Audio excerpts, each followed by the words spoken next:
Hello and welcome, it's Chris from Christopher Holt Training, and welcome to this tutorial where I'm going to be talking about how to rehab a medial ankle sprain, and it's part 2. I've done one of these videos before where I outlined the whole process. What we're going to do is take some of those different steps and talk a little bit more of the specifics and the stretches and the exercises and the foam rolling that you need to be able to do to rehab your medial ankle sprain. So what we're going to be doing is going through essentially four stages. We're going to talk about rest, ice, elevation and compression. We're then going to talk about regaining range of movement. Third step, strength and proprioception. And then 4, biomechanics. Now these aren't linear steps, so you won't do that one and then that one and then that one and then that one. You'll do elements of these all together. So obviously to start with, you'll be doing mostly this one. Then you'll start introducing these two, and then you'll start introducing these two. And as you move through, so as your ankle begins to heal, you'll start doing less of this one, but more of this one. And then you'll start doing less of this one, but more of this one. So it's very much sort of on a continuum. So as you move through these, you'll start doing more. So as you start moving this way towards rehabilitation, you'll start doing more of these and less of these. But at the start, you'll be doing more of these and less of these, if that makes sense. So it's kind of down to you to be able to know and understand where you are within these 4 steps. But essentially, when you're at the start, it's very much a lot of this, a little bit of this. But then as you start moving through, it's more of this and less of this. So what we'll do straight away is get into rest, ice, elevation, compression, and regain range of movement. The first 2 parts are, or the first part of the first 2 parts is rest, ice, elevation, and compression. So when you first do it, you're not going to be able to do a great deal. There's going to be swelling, it's going to be painful, you're not going to be able to sort of walk on it. So regaining range of movement, you aren't ready for that yet. So to start with, it will just be rest, ice, elevation, and compression.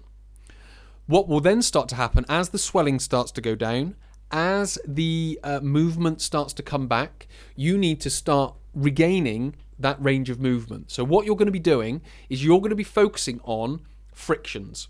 So what frictions are is you might place your thumb on one of these ligaments, because it's going to be one of these ligaments that are strained or sprained, or they've been stretched or whatever it might be, so it's going to be painful. So as it's healing, the body lays down what's called scar tissue, which is sort of an intermediary. But if we don't remove the scar tissue, it won't heal properly and it won't be as strong. So what we need to do is little frictions. Now all frictions are, it's very simple, is you just take your thumb and you place it on these different areas of the inside of your ankle. So this is the back, the middle and the front. Now you'll be able to find it because it will be quite painful at the time and it'll be quite sensitive. So just be gentle at the start, and then over time you'll be able to add more pressure. So all you would do is you would add or press your thumb into this area and just start making little circles on this ligament. And all you'll start doing is this will start delivering blood to the area, which will help the healing process. Now you can, as well as doing little circles, you can go up and down, side to side as well. Once you've done a couple of minutes on that ligament, you'll then go on to the next ligament, and you'll again do little circles, up, down, side to side. And then once you've done a couple of minutes there, you'll go on to the next ligament, which is little circles, up and down, side to side. You then might do that 2 or 3 times. So what that will start to do, that will start encouraging blood flow to specific areas of your ankle, which will then again help the healing process. Then you'll come on to foam rolling or massage. Now this is sort of starting to move further away, so we're treating specifically the medial parts of the ankle, which would be the ligaments. Now as a residual indirect part of this, your body's going to start tightening up the muscles around it. So you've got the soleus down here, you've got the gastrocnemius up here, and you've got the tibialis anterior on the sort of front and the outside of the shin. So these 3 muscles are the ones you want to be foam rolling or massaging. So you would start on a foam roller and you would just go up and down, much the same as you did with the frictions, but just with a foam roller. So it would be soleus down at the bottom, then it would be gastrocnemius, and then you would go through the whole thing, so from ankle to knee. And then you would go through the front of the leg on the anterior tibialis, on the front. Once you've done that, you would then go into just a simple exercise like the goblet squat. Because all the goblet squat's going to do is it's going to encourage your ankle to bend. So any exercise which brings your knee forward is going to encourage your ankle to bend. So you're creating and speeding up the healing at the ankle. You're then increasing the range of movement and healing in the lower leg. And then you're moving that lower leg, so it's then able to recognize mechanical tension through the muscles. And that's the third part of the healing process, is that movement. If you just do the frictions and do the foam rolling, you'll get so much, but it's the movement that finishes it off. So just a simple exercise like a squat or a goblet squat, which brings the knee forward, which will then bend the ankle into dorsiflexion, and then you'll gain that sort of final stage of, let's just say, the healing process. So that's steps 1 and 2, which is rest ice elevation compression and regain range of movement. Next comes restoring strength and proprioception.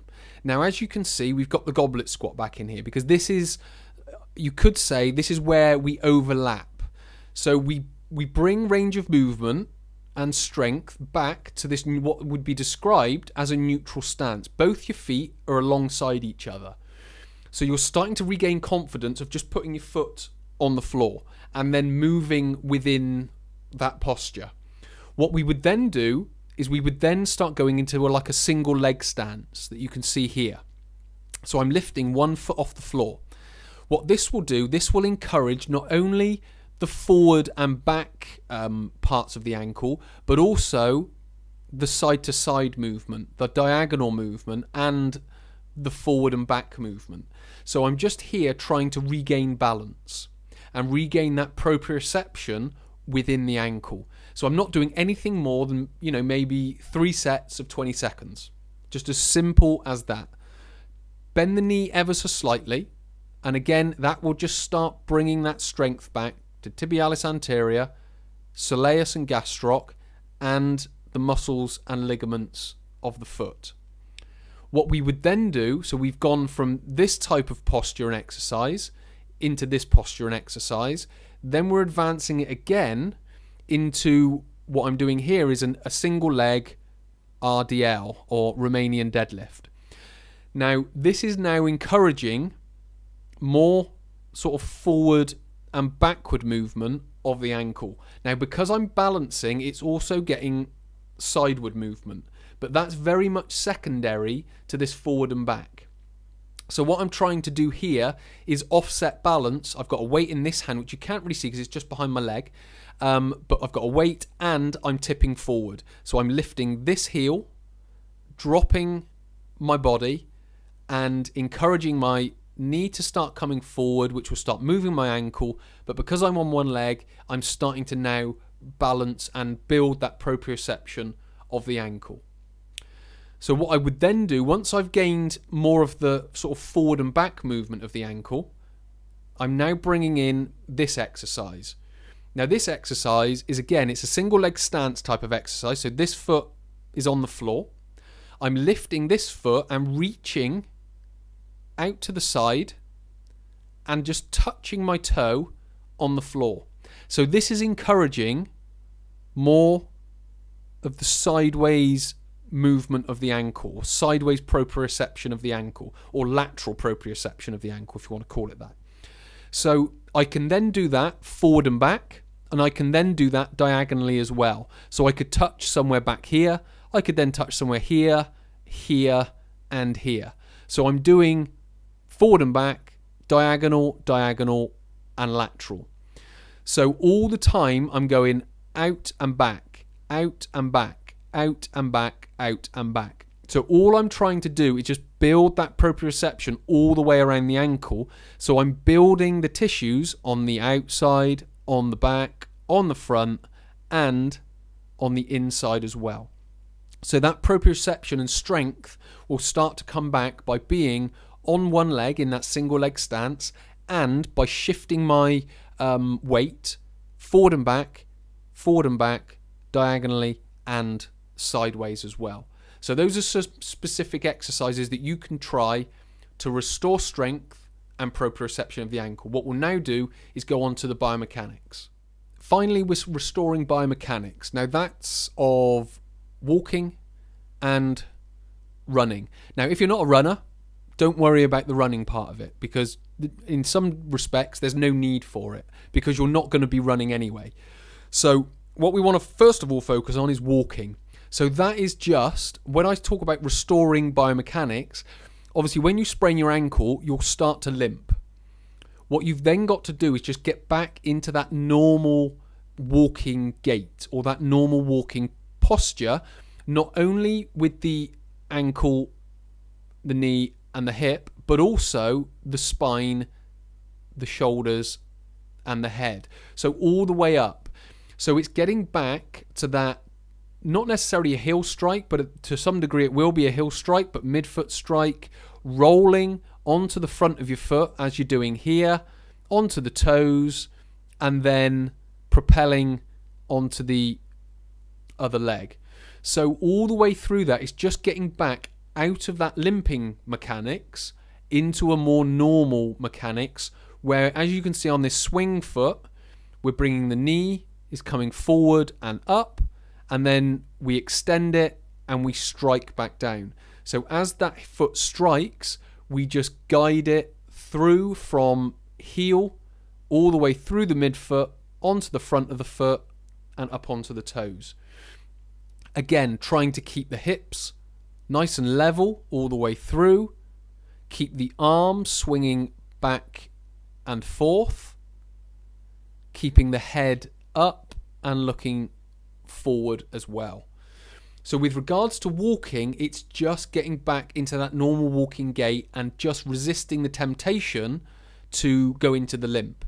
Now, even if there is a little bit of uncomfort around it, that in a sense is your brain holding on to the limp. So try and override that. If it is a little bit uncomfortable, now if it's painful, don't do it. But if it is just a little bit uncomfortable, then please do just try and encourage that natural walking biomechanics. And it's exactly the same with running. When you start back, so first of all, you'll start back walking, but as you start back running, it's just trying to get over in your head. So in here, you'll be thinking, oh, is this going to be uncomfortable? Is this going to be uncomfortable? But it's just trying to override that. And again, just go into that natural position where you would, that foot would strike the floor. You would then start pushing forward. This knee comes up, and then you then tap down with the other foot. So that would go into that position. So again, it's not necessarily a sort of a physiological or anatomical, I don't even want to call it a problem, but it's more in your head and just overriding that temptation to hold on to the limp for longer than is needed. So if it is a little bit uncomfortable, please do, in a sense, persist. But if you think it's painful and it's doing any sort of negative effect on your ankle, then please just continue with the walking or continue with the rehabilitation and the restoring of strength and proprioception. But do try and just challenge yourself, challenge the rehabilitation to work a little bit faster, and just work in that uncomfortable phase, if you will. So hopefully that's been of help. Hopefully it's given you a better idea of the types of things specifically that you need to start doing to enable you to rehabilitate your medial ankle sprain. So many thanks for watching. My name is Chris from Christopher Holt Training. I'll speak to you in the next tutorial.